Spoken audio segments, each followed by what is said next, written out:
Hello, everyone, and welcome to another incredible episode of Empowered Conversations, where I have amazing conversations with extraordinary people who are out in the world doing beautiful things in service to others and just all around living their best lives, living lives with intention and on purpose. And that is none other than my guest today, Charlene Harry. Charlene Harry, is a woman who has defied the odds and succeeded in both her personal and professional life. Happily married with four beautiful children, including, excuse me, including a rainbow child conceived after 40. Charlene knows what it means to overcome challenges and obstacles, don't we all? Despite being told that having more children was not a smart move, Charlene went against the odds and became a six-figure earner. Over a span of 25 years, Charlene moved from level to level, working as an engineer in corporate and government roles, and building a diverse skill set that ultimately led her to becoming a successful business owner. As an author and empowerment speaker, Charlene is passionate about helping overworked professionals gain clarity on marketing their wisdom to wealth and helping them reach their full potential. Charlene is the author of Stop Settling. Got to get that book. You were designed for greatness, a personal development book that encourages readers to break free from limiting beliefs and unlock their full potential. With her expertise as a transformational career and life consultant, alignment coach, Charlene has helped countless individuals achieve greater clarity and alignment in their personal and professional lives. Her mission is to empower and inspire others to create their own success stories and live a life of purpose, passion, and abundance. Guys, drum roll, please help me in welcoming Charlene Harry. Hey, hey, hey, Dr. Hello. Neil. Oh my gosh, what a wonderful introduction. Thank you so much for sharing that with the audience. I'm excited to be here. I love your energy and I love what your call is all about. It's about being able to empower the people. The energy is where it's at, and I feel your energy, and I just want to tell you thank you. You are so welcome, and you are wonderful, which is why you are here to share your incredible story, your incredible wisdom, and just your incredible amazingness. And again, thank you. It's such an honor to have you here. Now, where are you located? Where do you live, Charlene? I currently reside in Houston, Texas. Yes, I'm in Texas. Nice. By way I've of been to Brooklyn, Austin though. by Oh, way of okay. Brooklyn. Yeah. Yeah, by way of Brooklyn, New York. I'm from Brooklyn, New York, originally born and raised, but my husband moved us down to Houston, and now we're here. Nice, wonderful. I love that. I was in New York a couple summers ago, and we were all over New York, Manhattan, Brooklyn, the Bronx. I was all over the place. It was. I mean, I've been to Austin, Texas, a couple times. I've never been to Houston, but yeah, New York City. I love New York. I've been to other, upstate New York, Corning, and places like that. But yeah, so welcome. And Charlene, I love, like, my biggest thing with Empowered Conversations is getting to really to the core, to the very depth of the soul of the person that I'm speaking with, and like the why, the like what my first question is like, what epiphanic moments, what revelations, what experiences all brought you to this. I want to be an empowerment coach. I want to lead and inspire and empower others to their greatness. Tell me your story, Charlene. Well, I started out as an engineer, and prior to that, I had been doing. I went to a performing arts studio or art school Mhm. in high school, and I really enjoy being able to speak and empower people through the messages that were a part of the plays or the skits that we did. But I chose to do engineering because I was good at math and I thought it was the best way for me to support my life going forward. And as I did that, I started out my career in corporate America. It was good, but then I felt like I was overworked in corporate America. I was working very long hours and I tried to find some kind of work-life balance. So I chose to go the government route because they were raving about work-life balance. And there is some balance there. And so I chose to go into that route. And I realized that it was such a different culture from corporate to government.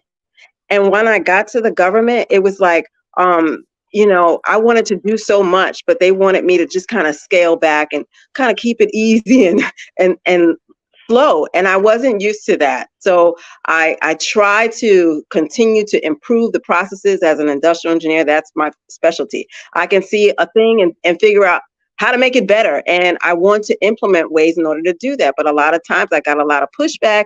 And it was like, kind of bringing me down a bit, right? And then when I tried to apply for a position that was my degree and I didn't get it, it was like, what in the world? What's going on here?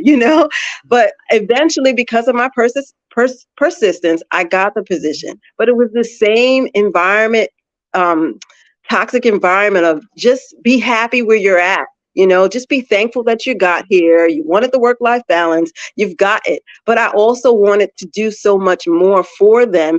And I wanted to be able to serve. And I didn't feel like I could really serve.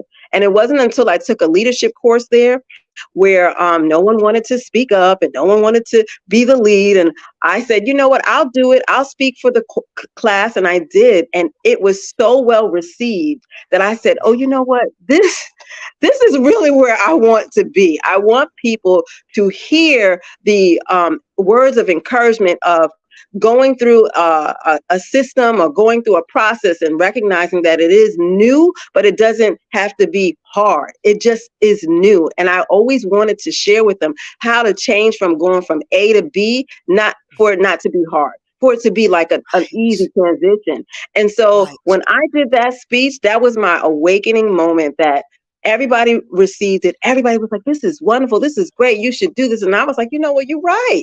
But I let that kind of die down again because of the environment that I was in. It was still kind of like, you're doing too much. And just, and I became complacent. I don't know if you've ever been in that position. Oh, yes. Oh, yes.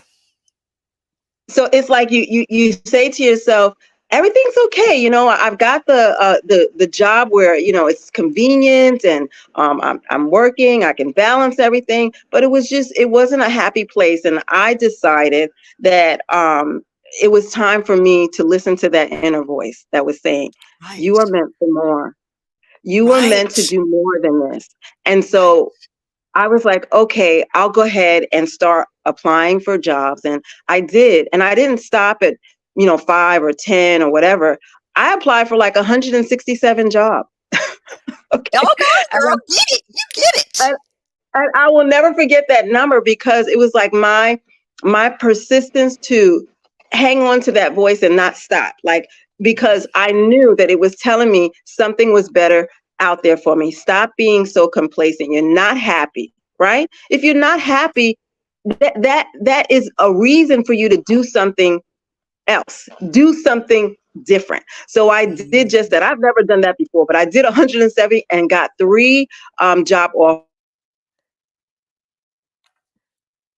And I said to myself, wow, this is a thing where I can listen to my own voice who wants nothing but the best for me. And I can follow through and actually receive what it is I saw for myself, because I saw myself not being complacent. Yes. Who wants to be complacent? I saw myself advancing. Lit up. Yes, I saw myself leveling up, but I knew, and there comes a time, Stephanie, where we know this is not the place for us to do it. But we so like, oh, I'm not certain what's on the other side. It might be worse. It might not be what I want. It might not be what I'm thinking it's going to be. But I held on to that voice that said, you are meant for more than this. And if that more said that's what it was, then I trusted it and I listened to it. And I kid you not, within 2 years, I got two promotions. What in the world? I was at What? the other place for so long, 7, 8 years, nothing. But in 2 years, I got two promotions. You got to be kidding me. So that's when I Absolutely not. realized that it's a story about not um, listening to external voices, but learning to identify your internal voice and trusting that it wants nothing. It wants nothing but the best for you. But do you know the difference? And I'm here to tell you that with so much going on in the world, with all the advanced technologies, so much coming at us, it's often difficult, to Mhm. be able to say that's the right thing for me to do. And that's why I wrote the book 7 Steps to Clarity, because it's really about trying to identify that clear voice that's inside of you that wants nothing but the best for you. So my epiphany Absolutely. moment was recognizing that I had to listen to that inner voice and trust it. Yes, that radical self-trust, radical self-trust. I call that my higher self. It always knows what's best. And like you mentioned, it's not going to steer you wrong.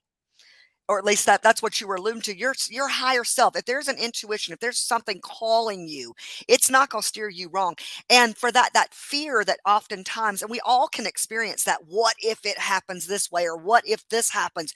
Quit thinking about everything that could go wrong and imagine what can go right.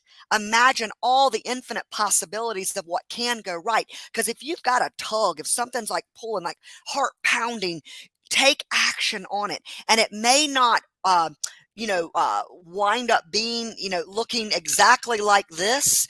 Maybe Right. it looks like this, but that is what you're meant. And it's in that forward. It's always in a forward direction, following your heart, following your gut, following that higher self. I love that. I love that Yeah. passion. I love your passion. So I have a question. So the reason you left engineering to go into government work, was there also like a passion for wanting to like like enable or at least elicit some sort of idea to elicit change in government? Absolutely. That has always been my thing.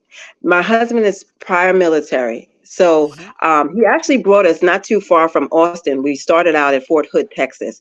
And I started working there for the government. And it was my passion or my excitement to be able to help serve the soldiers that have gone across and lay their life for us, or just go and sacrifice our life. I wanted to give back to the soldiers, and so it's always been in me to be able to give back to whoever my client is, whether it be the soldiers, whether it be my boss, whether it be a friend. I always want to be able to give back and aid to improve the situation, because like I said, as an industrial engineer, that's just what I do. I'm a process improvement kind of person. It's like I Yeah. look at something and it's like, how can I improve this process? How can I make it more efficient? How can I make it cost savings to it? How can I make it so that there is a big impact in the end? And that's my passion in just anything I touch and anything I do, right? I want to make sure I'm affecting change, as you Yes. say, to what I Yes. touch, because I think that's all our life goals are. We're not here to be stagnant or to be the same. There's no enjoyment in that. And it kills me. It never failed to touch me when I was working in that environment and they were all so stagnant. They were all still complaining. I just don't get it. You want something different, but you don't want to see the difference, or you don't want to be a part of the difference. That's so like conflicting, and that's why you feel Yeah. that that those complaint like feelings, because you're not really thinking about how you can do something different. Wanting something different means doing something different. Okay. Let me backtrack with that. Wanting something different is one thing. Having something different means doing something different that was what was being done before. It's easy to be complacent and to go, oh well, that would be nice. Okay, for instance, having a healthy body, being healthy. Well, God, I wish I was healthier. I wish I had more energy. I wish I looked this way or that way, with my body. But okay, well, then that requires you to take this action, to do this. And it doesn't even have to be a long laundry list. And oh, that's too much work. Oh, I don't have time. Oh, I don't have the energy. So there's always an excuse to not. And then it's like, the definition of insanity. What's the definition of insanity? Doing the same thing, same thing, expecting a different result. You must, and in order to do that, you have to, and like yourself, you're an empowerment coach. That's what I do. I work with people to help tweak that mindset that again then tweaks the habit to something different that then creates that new level of reality. Right, right. I always say, or because I gotta say, I wrote this book in 7 days. It just was called upon me, and so much is still pouring into me to share with the world. And when you say reality, that's what it is. It's like, how do I bring my clarity into a reality? There is something that I see for myself, but how do I bring it into reality? So I created my lives. That's what I'm calling it now, a call for clarity. And it's the theme is, how can I create this clarity into reality? And it's exactly what you said, Stephanie. It's about being able to look at the thoughts that are in our mind and seeing if they are serving us, seeing if they are in alignment with us. The alignment part is the key for me. When you recognize your own power, when you release that power, all things are possible. That's how you bring it into reality. It's your own power that starts with the mind. So I love that you are also in this, trying to help others get to this point of seeing their own power and unleashing it so that they could create their own reality. Yes. You and we have probably read a lot of the same books. I'm sure you've read The Science of Getting Rich. It's all about, I don't know if you've heard of the holographic universe. Like, our minds are so powerful. But see, here's the thing. It's like mindset and heart set. Between the mindset and the heart set is where change, like when you really feel so passionately about something, when you like what you were mentioning earlier, having a calling, like knowing there's more. I'm meant for more. I've got this tug, like chugga, chugga, chugga, chugga. I've got to take action on this. I can't, it's like you'll allow yourself to die if you don't take action on what's like tugging at your heart. And you're so right. It's like our minds, whether you think you can or whether you think you can't. Either way, you're right. And in your mind creates, and I love that. I wrote that down. How do I bring my clarity into reality? Clarification. How can I bring that and make that reality? Love Yes, it. yeah, yeah. So And tell me. Oh yeah, go ahead. I'll Go tell ahead. I'm you a sorry. quick story because I wanted to get this out. And I started with the first book, which is Stop Settling. You Were Designed for Greatness. But that book has taken so long to go through editing. And I was getting frustrated with the editors. I was getting frustrated with the process. But the calling, right? The calling didn't stop. And it said, listen, you can write another. And I'm so like thankful that I had someone to push me into that. So my coach said, I bet you can write this in 30 days. And I could not believe it because I did it in 7 days. And I didn't say, well, I already got a book, so why do I need to do another one? I said, you know what? That's right. I can do it. And so I did it. And I'm so like, I'm empowered. I've empowered myself. And that's another thing, Stephanie. When we when we take the action like you talk about, that's the one thing that I talk about in my course and in my book. Once you start to take that action, you are empowering yourself to see that you can get it done. And it's like, again, unleashing your own power, unleashing your own desires and creating that reality within yourself. Because I thought it was going to take a while, but I had a voice that was supportive that said, no, I told you to write it. You can write another one. get it done. And I did it. And I did it by myself. Of course, I did it with help. Of course, my coach helped me, and I had others. Yeah. But I'm just saying, I wrote that book, and that came from nothing but the divine spirit to help me get that out of me, Right. because he knew that I wanted to share this story with other working moms, because Hmm. it's inevitable as a mom. You have the children, you have to support them, you have to hopefully find time for yourself. Where are you going to find the time to do the other things that you really want to do? And that's why the first one was called Stop Settling, because we settle. We say, oh no, I don't have the time for it, like you alluded to earlier. And I'm here to tell you and your listeners, you can master the time. You can master the money. You can master it all with your thoughts and your mind. And the universe will help prepare you and allow that stuff to come into fruition for you. You're not doing it alone, but you are doing it with your own strength and willpower when you call on that power to help you. And I'm so thankful that I listened to that voice, and I listened to, don't worry about the how. Just keep plugging away, because man, I'm excited for what's about to happen for me, and I hope encouraging others to do the same with their own internal voices. 100% Charlene, and what you were saying 3 or 4 sentences back about like when you do this, you empower yourself.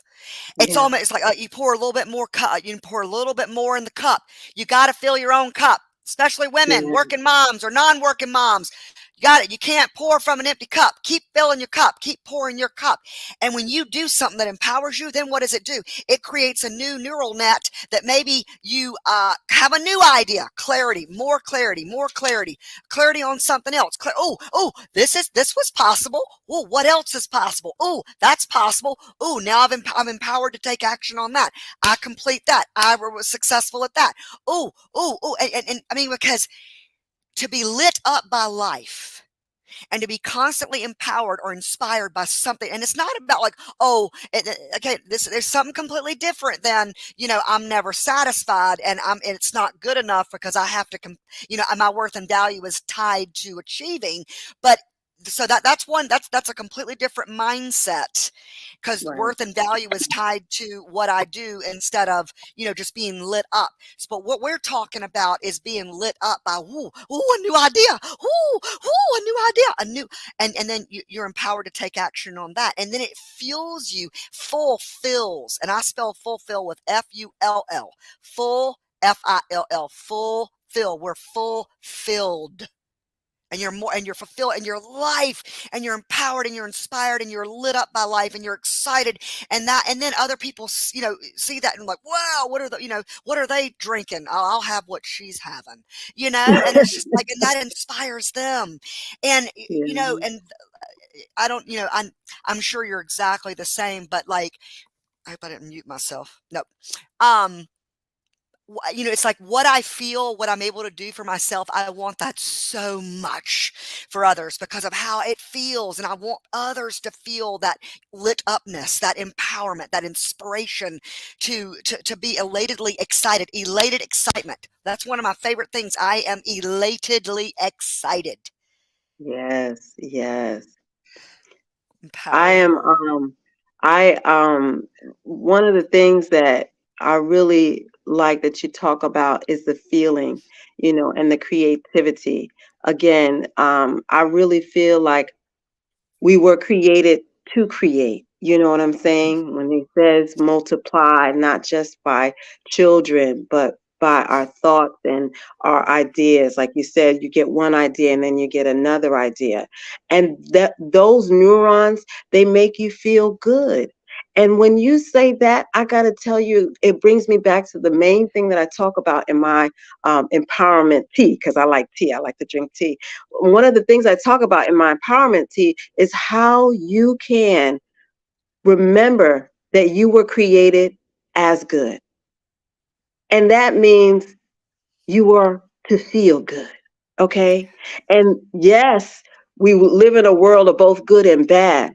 But for me, this life journey is how to find my way back to the good.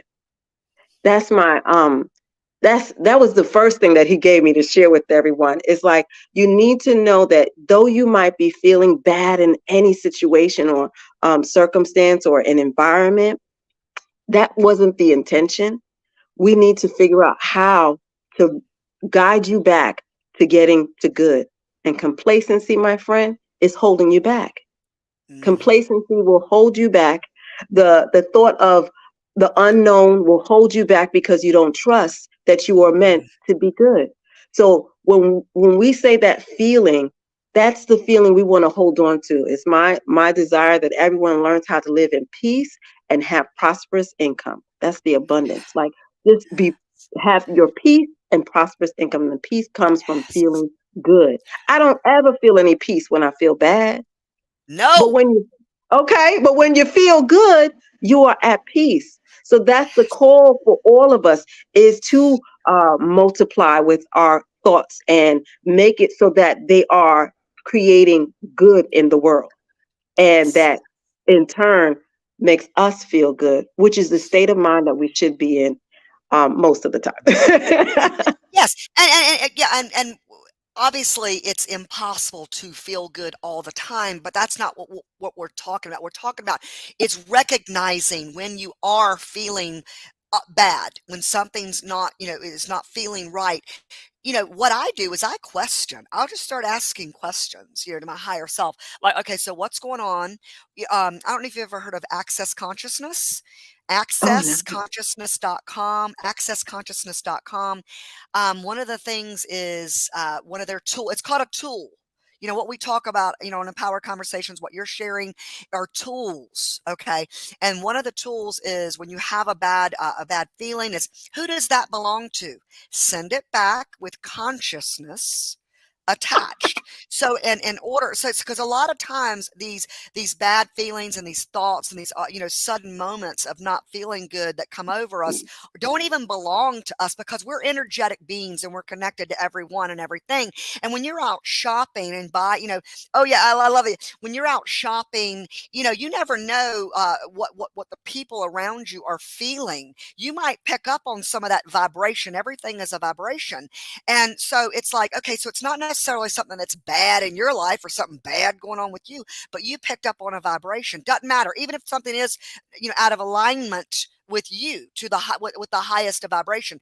Who does that belong to? Where does that belong? Send it back with consciousness attached. So in essence, you are, transmuting and vibrationally lifting the energy of that frequency.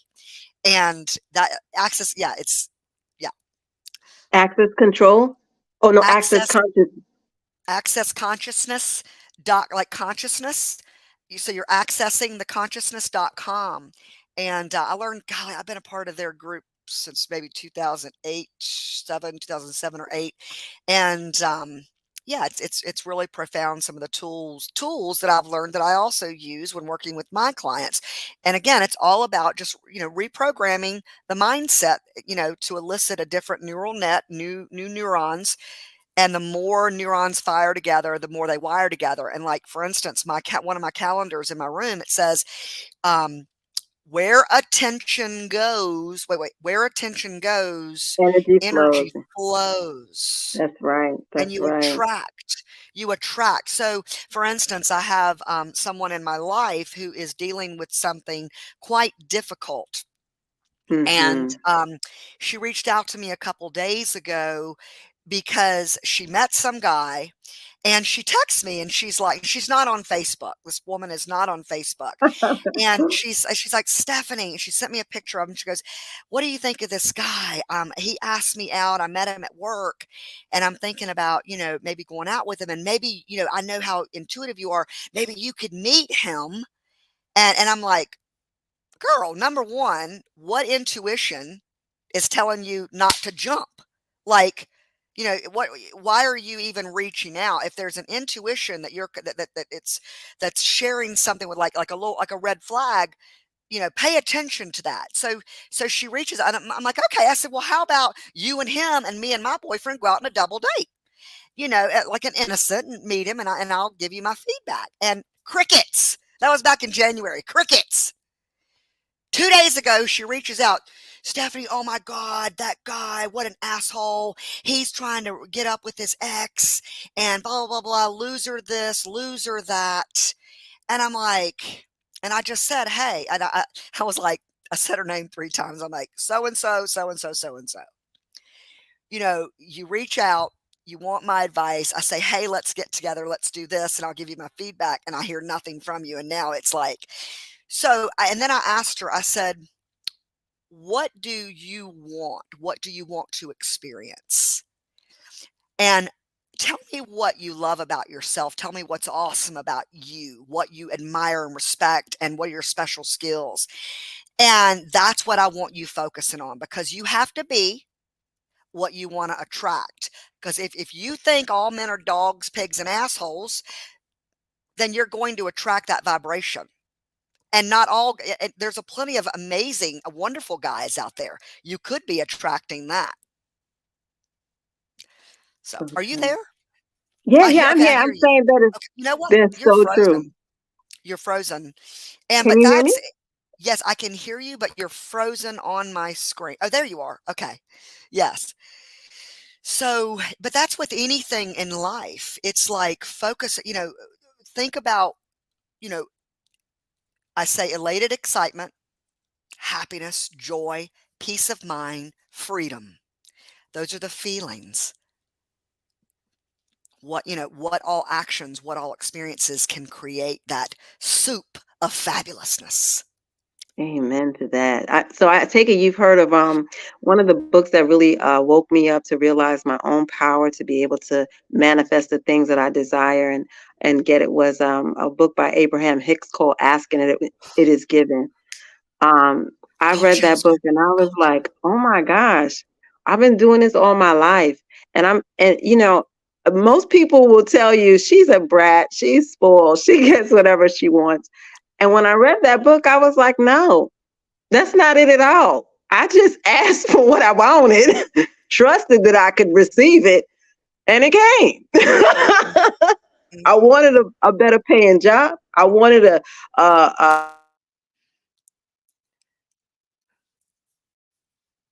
Are you there? You're froze again. Can't hear you. Charlene. Girl, you froze. Can you hear or see me? Charlene, this is such an empowered conversation. It's killing the internet. It's too much for the internet to handle. It's so vibrationally huge. All right, I'm sure she's coming back. No, y'all, this is amazing. What an amazing, freaking elatedly exciting conversation we're having today with my guest Charlene Harry, who is frozen. I can't hear her. I can't. Oh, I can see her. Um, you there? You there? You there? Go over next to your what router. I don't know if you can still hear me. Oh, she's okay. Hopefully she will join back, y'all. I just wanted to address some of these comments. Grace, girl, how you doing? Oh my God, I'm so happy that you are here. Yes, our internal voice. Give it up, give it up, give it up. Good morning from South Central BC. Yes, think, act, enforce. 100%. I'm finding so much talk and still little action. Facebook, it says Facebook user. I love your comments. If you could put in the comments like your name, I would love to know who you are. Well, Charlene Harry, let's see if she joins us again. But y'all, basically, the point in my sharing the story, this person is not on Facebook. And I love this woman to death.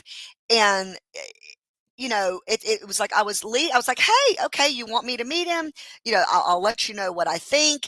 And then nothing. And then like 2 months later, and this is a common thing that I hear from people who have that mentality, says that she's backstage, and then all of a sudden they're the victim again. Charlene, it does not. Let's see. Hold on 1 second. It says I'm backstage. Ooh. All right, hold on. Click link above. Um, above. Click link above. I wonder what happened. Oh no. Click link above. Okay. Yeah, you're not backstage. Doesn't she's not here to my right. I wonder if when she clicked that, hold on, y'all. I'm gonna try something. Okay, we're live. Technical difficulties. I'm gonna click that and see what happens. We might entering the studio because she was having some technical difficulties and we had to. All right, so now I'm in two different studios. Let me see if this is. Oh, device is not connected. Oh, there she is. Okay. Okay. There you are. Hold on one second. Hmm. Can you go into your email, Charlene, and click that link? Or did you click the one in Facebook Messenger? I clicked the one in Facebook Messenger. Okay, go to your You want email me to go to my because this is email? two different broadcasts. Yes.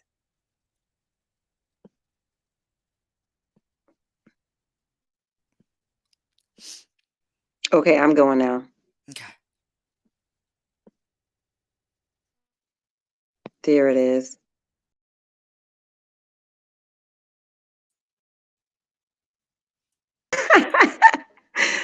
Ah, all right.